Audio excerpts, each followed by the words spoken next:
cheese factory. So, yan. We have to go inside cheese factory. So, papasok tayo.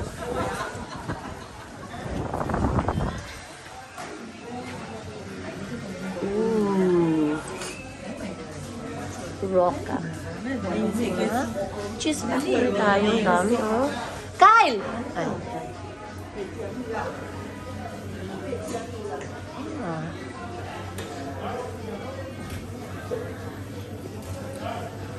Ba't ibang cheese?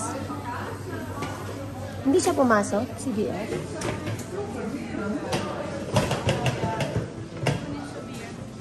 So we can just go down there.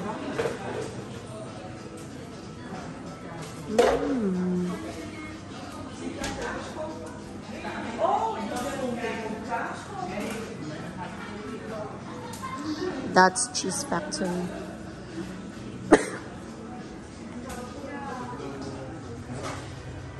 Bolan na.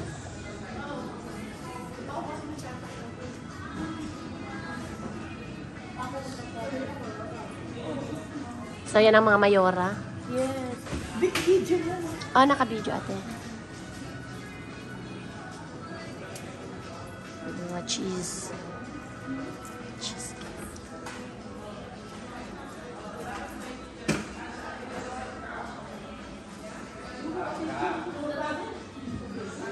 Alam niyo, naalala ko, yung dati kong boss, ang hilig nila sa cheese.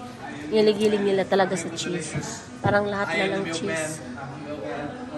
So, dami.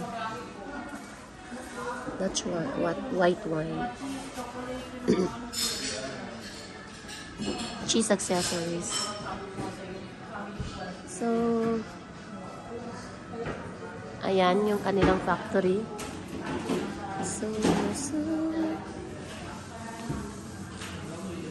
So, pwede tayong bumaba.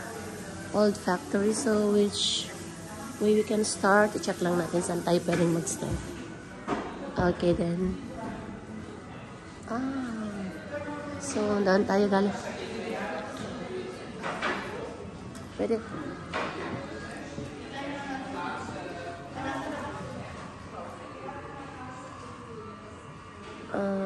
Ito yung kanilang cheese factory. Ayan. Yung kanilang cheese factory. Meron din dun sa bababa tayo. So, ayan na yung mga cheese. Mga stockpiles of cheeses. Cheeses. So, ayan. Yan na yung kanilang mga fermented cheese. Ayan. Ito yung parang nila. Parang pagawaan nila talaga. Yan yung panagkip na hinahalo-halo nila. So, yan yung mga nila. So, napakasarap ng mga cheese nila rito, sa totoo lang. Kasi, as in, talagang sobrang, ang dami, From there, lahat yan, mga cheese, iba't ibang variety. So, bababa tayo. Subukan natin bumaba. Yun na yung mga lagayan ng mga cheese nung unang panahon na pwede nilang i-ferment. So, bababa tayo. So, Gouda cheese. Nung nasa Dubai ako yan. Diba? Nasa Dubai ako yan ang laging hinahanap, Gouda. Holland pala yan. Ito, ayan, nandun na yung mga machines. Nandun na yung mga machines nila. Ito yung machine na ginagamit nila for mixing, syempre. Pero walang demonstration ngayon na nangyayari. So, ayan. Nakalaking basin nila normally. Diyan makikita mo na pa. Kasi nanggaling na rin kami sa Netherlands din. Pero nakalimutan ko na yung place. Nakalimutan ko yung exact pangalan ng place. Pero Netherlands din siya. Kasalukuyan silang nagde-demo yung paggawa ng cheese. So hanggang dyan. Ayan yung kanilang iba't ibang cheese. Ano yung file. Ayan mga product ng milk. So, yan. So, ayan siya. Yan yung yan yung factory. Tapos,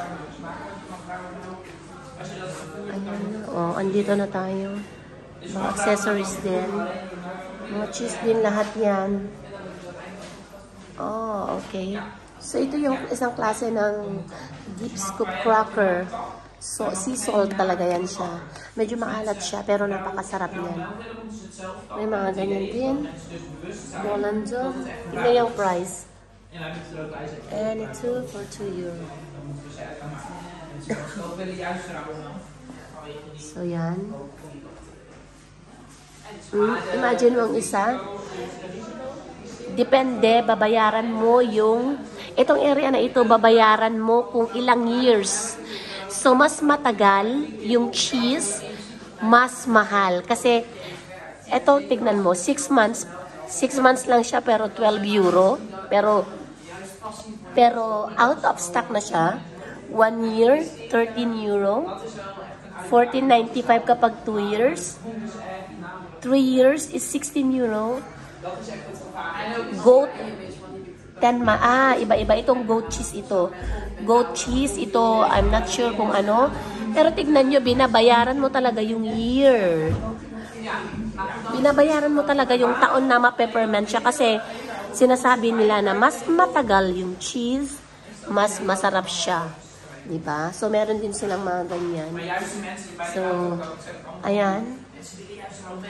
Ito yung may mga ano na ito, may mga topping, parang nasa something sa top. Ito yung hinahanap nila na napakamahal daw na klase ng chocolate, yung truffle. Ito napakamahal ito ha. Ayan, napakamahal ito. Yung klase ng chocolate na yan. Ito naman, sasaw-saw. Ito pwede mong sasaw dyan. Ito, Edam. Ito yung tinatawag nilang Edam cheese. Mild Edam cheese.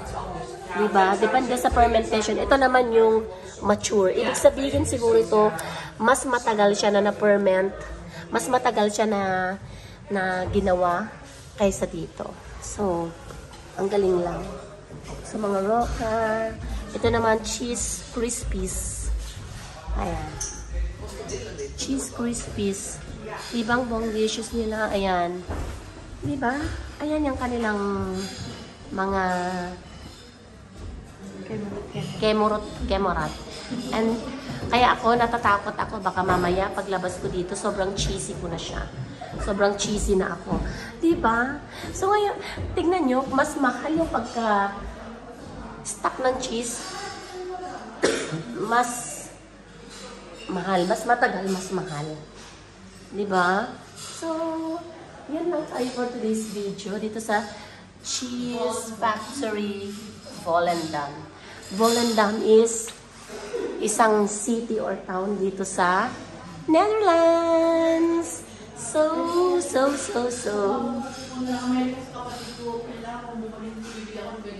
True. Ayan po. Kasi ang dami nila binili ko mga dito. Mas mahal kasi ate, mas mura dito. Ayan yung kanilang fermenting. Dito siguro kung saan nila ini-stack yung mga cheese. Kung ipine-ferment, itinatago muna nila para mas tumagal, mas maganda. Ayan. So, ito po ang ating, dito po nagtatapos ang ating masyadong cheesy na video. Until next time, ito at ako si Gagang's Food Cravings. Hindi lang may nunal sa paa. Ma-cheesy rin talaga. Diba? Ay, wag na kayong magpatumpik-tumpik pa. Kung dati na kayong cheesy sa inyong mga buhay, aba. Pumunta ka na sa Cheese Factory para mas lalong maging cheesy. Ang corny naman ng joke ko, nakakainis. Diba? Pero syempre, gano'n lang talagang buhay. Life is happier kung marunong kang mag-enjoy. So, till my next video. Ayan. Cheese Factory Volendam.